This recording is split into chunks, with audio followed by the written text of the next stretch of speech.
First ఒక bowl తీసుకుని అందులోకి 1 కప్పు గోధుమ పిండి వేసుకోండి. ఇందులోనే 2 టీ స్పూన్ల దాకా రైస్ ఫ్లోర్ని కూడా వేసుకోండి. రైస్ ఫ్లోర్ అనేది జస్ట్ ఆప్షనల్ మాత్రమేనండి. ఈ మైసూర్ బోండా అనేది కొంచెం క్రిస్పీనెస్ ఎక్కువసేపు ఉండడం కోసం రైస్ ఫ్లోర్ అనేది హెల్ప్ చేస్తుంది. మీ దగ్గర కనుక రైస్ ఫ్లోర్ లేకపోతే స్కిప్ చేసేయచ్చు, నో ప్రాబ్లం. నెక్స్ట్ ఇప్పుడు ఇందులోనే మనం ఎంతైతే గోధుమ పిండి తీసుకున్నామో అదే క్వాంటిటీలో 1 కప్పు దాకా పెరుగును వేసుకోండి. ఇందులోని రుచికి సరిపడా ఉప్పు వేసేసి 1/2 టీ స్పూన్ దాకా వంట సోడాని వేసుకోవాలి. మైసూర్ బోండాలోకి వంట సోడా క్వాంటిటీ అనేది కొంచెం ఎక్కువే వేసుకోవాలండి, అప్పుడే మనకి ఫ్లఫీనెస్ అనేది వస్తుందన్నమాట.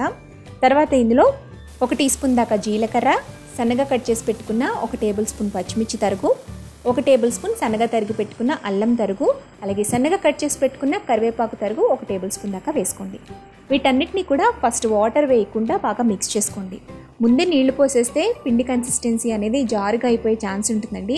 ఫస్ట్ నీళ్ళు లేకుండా బాగా కలుపుకున్న తర్వాత కొంచెం కన్సిస్టెన్సీ అనేది థిక్గా ఉంది కాబట్టి జస్ట్ 2 లేదా 3 టేబుల్ స్పూన్స్ దాకా వాటర్ వేసుకుని పర్ఫెక్ట్ కన్సిస్టెన్సీలో కలుపుకోవాలి. మైసూర్ బోండాని ఈజీగా వేసే విధంగా మనం పిండి కన్సిస్టెన్సీ అనేది చూసుకోవాలండి. కన్సిస్టెన్సీ అనేది పలుచగా అయినట్లయితే మైసూర్ బోండా రౌండ్ షేప్లో రాదండి, షేప్ అవుట్ అయిపోతాయి.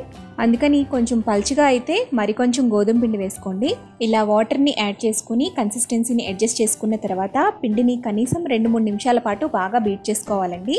మనం పిండిని ఎంత బాగా అయితే బీట్ చేస్తామో అంత ఫ్లఫీగా, అంత సాఫ్ట్గా మైసూర్ బోండాలు అనేవి పర్ఫెక్ట్గా వస్తాయి.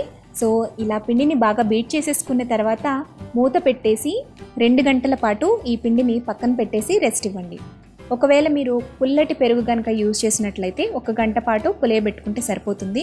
లేదు మీరు కమ్మటి పెరుగు వాడితే మాత్రం 2 అవర్స్ పాటు అలా పక్కన వదిలేసేయండి. ఇలా 2 గంటల పాటు మీరు పులియబెడితే మీకు కింద చూసారా బబుల్స్ అనేవి, ఎయిర్ గ్యాప్స్ అనేవి ఎలా వచ్చాయో, పిండి కూడా మీకు కొంచెం ఉబ్బుతుందన్నమాట. సో అప్పుడే మనకి మైసూర్ బోండా పర్ఫెక్ట్గా లోపల స్పంజీగా వస్తుంది, ముద్దలా పిండిగా రాకుండా ఉంటుంది. సో ఇలా ఒక 2 గంటల పాటు పిండిని రెస్ట్ ఇచ్చి ఆ తర్వాత మళ్ళీ తిరిగి ఇంకొక 2 నిమిషాల పాటు బాగా బీట్ చేసుకోండి. ఇక్కడ చూపిస్తున్నట్టుగా కిందికి పైకి పిండిని బాగా కలపండి. ఇలా కలుపుకున్న తర్వాత లోతుగా దలసరిగా ఉండే కడాయిని స్టవ్ మీద పెట్టుకుని అందులో డీప్ ఫ్రైకి సరిపడా ఆయిల్ వేసుకోండి. ఇలా చేయటం వల్ల మైసూర్ బోండా వేసేటప్పుడు బోండా అంతా ఆయిల్లోకి మునిగి చక్కగా రౌండ్ షేప్లో వస్తుందన్నమాట. అలాగే దలసరి కడాయి పెట్టుకోవడం వల్ల పైన మాడిపోయి లోపల పచ్చిగా లేకుండా ఈవెన్గా వేగుతాయి. ఆయిల్ మరిగిందో లేదో కొంచెం పిండిని వేసి చెక్ చేసుకోండి. ఇలా నూనె కాగిన తర్వాత మంటని లో ఫ్లేమ్లోకి టర్న్ చేసుకుని ఆయిల్కి సరిపడా మైసూర్ బోండాని ఒక్కొక్కటిగా ఇందులోకి స్లోగా వేసుకోండి. మైసూర్ బోండా ఫ్రై చేసేటప్పుడు నూనె అనేది ఎక్కువ హీట్లో ఉండకూడదండి, అలా ఉండటం వల్ల లోపల పచ్చిగా ఉండిపోతుందన్నమాట. అందుకని నిదానంగానే ఈ మైసూర్ బోండాలు ఆయిల్లో వేగాలి. మైసూర్ బోండా వేసేటప్పుడు మాత్రం మంటని లో ఫ్లేమ్లోనే పెట్టి వేసుకోండి. ఇలా వేయటం వల్ల అన్ని మైసూర్ బోండాలు ఒకే టైంకి ఈవెన్గా వేగుతాయి అన్నమాట.